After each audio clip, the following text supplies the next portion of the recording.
Dear students, today the topic of our lesson is the white mouse circus. I will read the whole text of this lesson.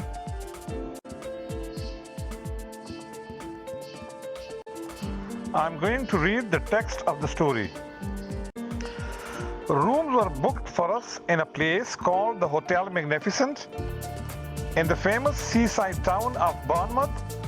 Bournemouth, my grandmother told me, was full of old people like herself. They retired by the thousands because the air was so bracing and healthy it kept them. So they believed alive for a few extra years. Does it? I asked. Of course not, she said. It's Tommy Rod. But just for once, I think we have got to obey the doctor. Soon after that, my grandmother and I took the train to Bournemouth and settled into the Hotel Magnificent. It was an enormous white building on the seafront, and it looked like a pretty boring place to spend a summer holiday in. I had my own separate bedroom, but there was a door connecting my room with my grandmother's room.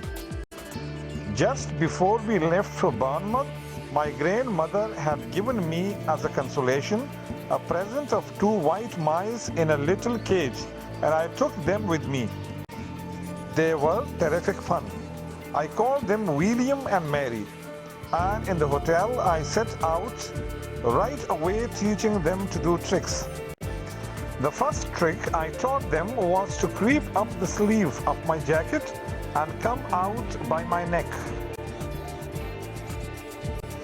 Then I taught them to climb up the back of my neck onto the top of my head. I did this by putting crumbs in my hair. On the very first morning, the chambermaid was making my bed when one of my mice poked its head out from under the sheets. The maid let out a shriek that brought a dozen people running to see who was being murdered. I was reported to the manager. There followed an unpleasant scene in the manager's office with the manager, my grandmother, and me.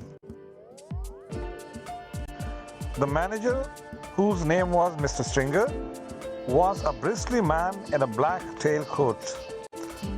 I cannot permit mice in my hotel, madam, he said to my grandmother. How dare you say that when your rotten hotel is full of rats anyway? My grandmother cried. Rats? Cried Mr. Stringer, going Merv in the face. There are no rats in this hotel.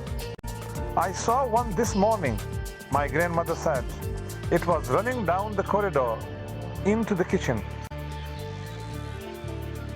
That's not true, cried Mr. Stringer. You had better get the rat catcher in at once, my grandmother said, before I report you to the public health authorities. I expect there are rats scuttling all over the kitchen floor and stealing the food off the shelves and pumping in and out of the soup. Never, cried Mr. Stringer. No wonder my breakfast toast was all nibbled round the edges this morning, my grandmother went on relentlessly.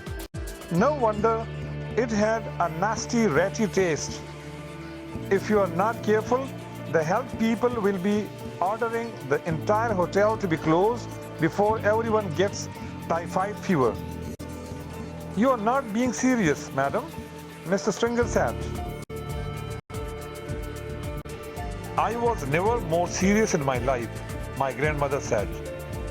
Are you or are you not going to allow my grandson to keep his white mice in his room? The manager knew when he was beaten. May I suggest a compromise, madam? He said. I will permit him to keep them in his room as long as they are never allowed out of the cage. How is that? That will suit us very well, my grandmother said. And she stood up and marched out of the room with me behind her. There is no way you can train mice inside a cage.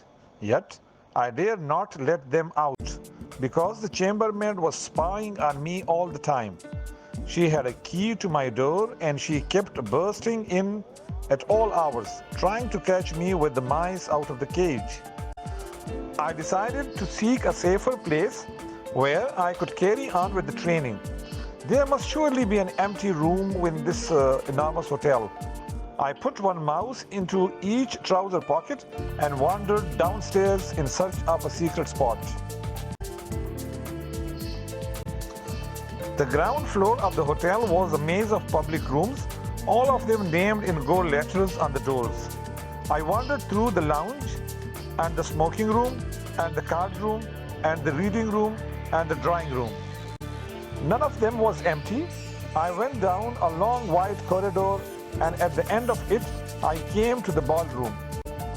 There were double doors leading to it, and in front of the doors, there was a large notice board on a stand. The notice on the board said, RSPCC meeting strictly private.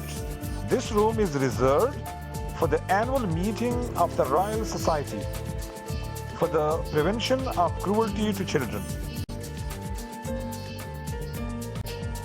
The double doors into the room were open.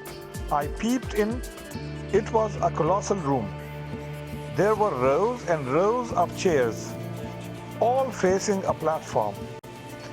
The chairs were painted gold and they had little red cushions on the seats, but there was not a soul in sight. I sidled into the room. The meeting of the Royal Society for the Prevention of Cruelty to Children must have taken place earlier in the day, and now they had all gone home. Even if they hadn't, even if they did suddenly come pouring in, they would be wonderful kind people who would look with favor upon a young mouse trainer going about his business. At the back of the room, there was a large folding screen with Chinese dragons painted on it. I decided, just to be on the safe side, to go behind this screen and do my training there. I wasn't a bit frightened of the prevention of cruelty to children people, but there was always a chance of Mr. Stringer, the manager, might pop his head round the door. If he did, and if he saw the mice, the poor things would be in the hall porter's bucket of water before I could shout stop. I tiptoed on the back of the room and settled myself in the thick green carpet behind the big screen. What a splendid place this was, ideal for mouse training. I took William and Mary out of my trouser pockets. They sat beside me on the carpet, quiet and well behaved. The trick I was going to teach them today was tightrope walking. It is not all that difficult to train an intelligent mouse to be an expert tightrope walker, provided you know exactly how to go about it.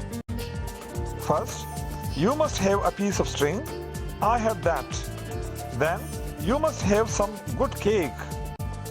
A fine currant cake is the favorite food of white mice. They are dotty about it. I had brought with me a raw cake which I had pocketed the day before. You stretch the string tied between your two hands, but you start by keeping it very short, only about 3 inches. You put the mouse on your right hand and a little piece of cake on your left hand. The mouse is therefore only 3 inches away from the cake. He can see it and he can smell it. His whiskers twitch with excitement. He can almost reach the cake by leaning forward, but not quite. He only has to take 2 steps along the string to reach this tasty morsel. He ventures forward, one paw on the string, then the other. If the mouse has a good sense of balance, and most of them have, he will get across easily. I started with William. He walked the string without a moment's hesitation. I let him have a quick nibble of the cake just to whet his appetite. Then I put him back on my right hand. This time I lengthened the string. I made it about 6 inches long. William knew what to do now.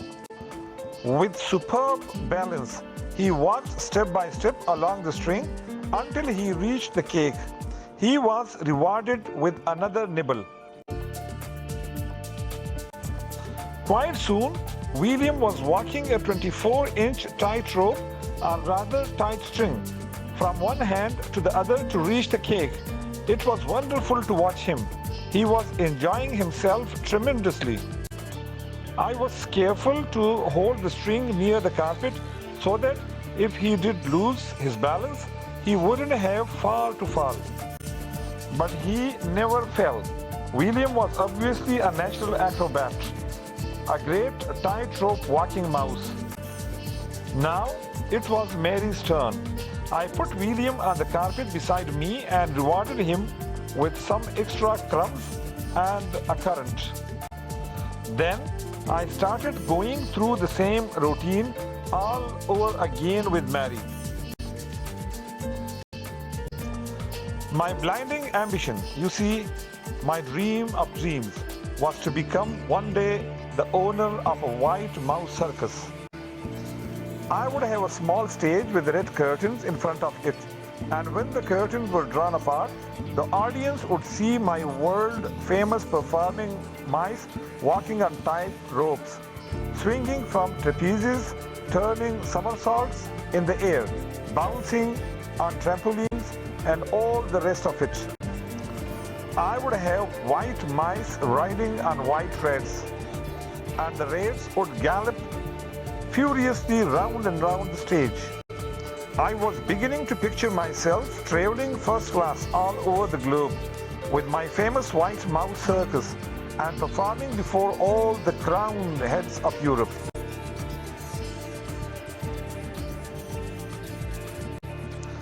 Dear student, this is the end of today's lesson. I hope that you would have learned the pronunciation of many words from this reading. Thank you very much. Goodbye.